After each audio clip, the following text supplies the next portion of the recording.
Welcome back. The National Planning Commission has developed a draft monitoring and evaluation policy accompanied by its implementation plan.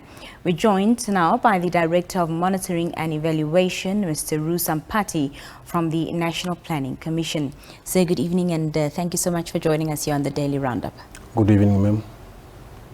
To start with, perhaps you can give us just an overview of the draft monitoring and evaluation policy and what it really aims to address. Thank you very much. The draft monitoring and evaluation policy has been developed by the National Planning Commission with technical assistance from UNICEF and CLEAR, which is a subsidiary company of the Invest of Witwatersrand in South Africa. The policy have got 4 objectives.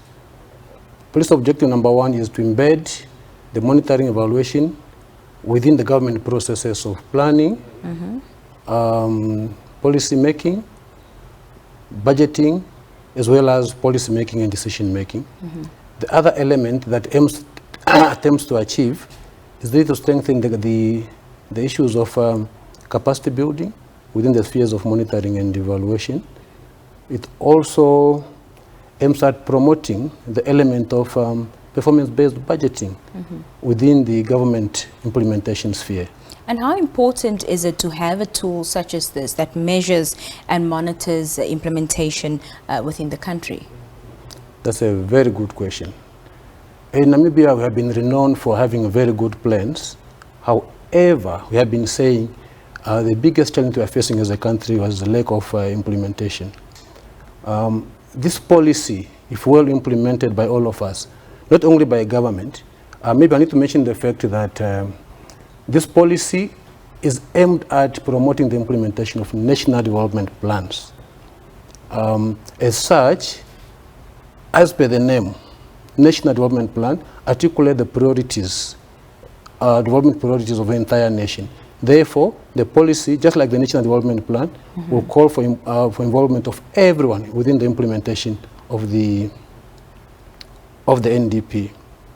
Therefore, it's a very critical tool that may bring about synergy and cooperation as well as coordination within the implementation sphere of our development priorities.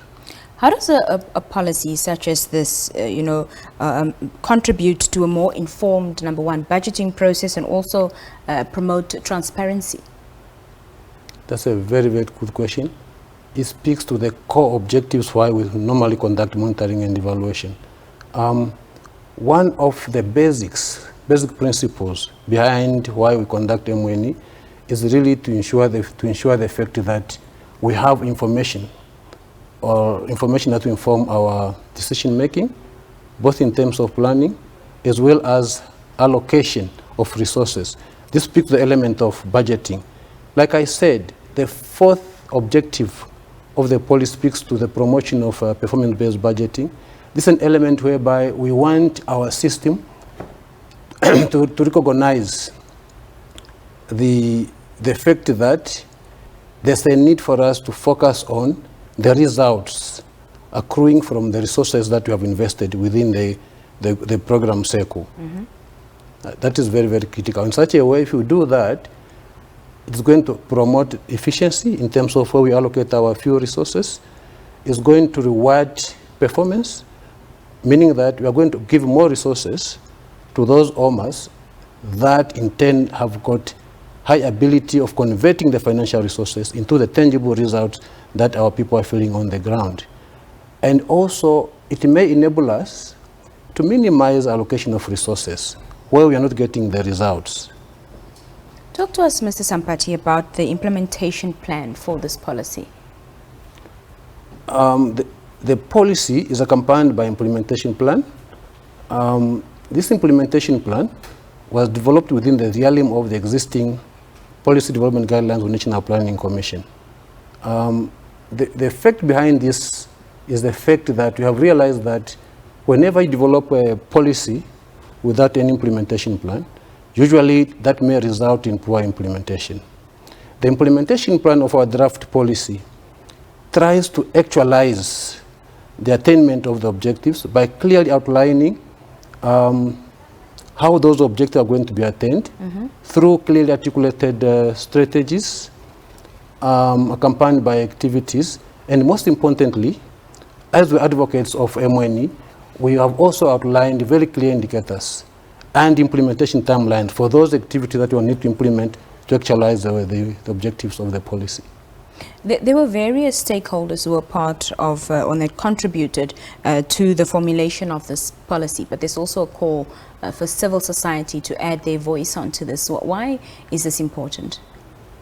It's very, very important. Like I said earlier, this is a national monitoring evaluation policy, meaning that it does not only guide the execution of MNE within the government sphere, it also serves as a point of departure for us when we engage with our development partners when it comes to implementation of development programs that they are also supporting us. We have also realized that for us as Namibia, we need to leverage on the resources that we have. It's a given fact that MNE is much stronger in the private sector, because in governments it's still a new field that we have just embarking on. And as National Planning Commission, the custodian of the function, we are now in the process of developing MNE mechanisms, including the policy that we are discussing right now. Therefore, for the country to benefit more from all the available resources, it's important that we create interlinkages with the private sector and civil society so that we share experiences and good practices. Mr. Sampati, your final remarks this evening before we let you go. Thank you very much. I think I would want to use this opportunity to call upon all our stakeholders to provide input to the draft policy. It's still out there in circulation. The deadline for submission of these inputs is this coming Thursday. Please provide your input so that we develop and have a policy that speaks to our own aspirations. Thank you very much. Thank you so much, and thank you for your time and thank you for being here. Pleasure. Oh, we're going to take another short break. We'll be back with our health segment. Stay tuned.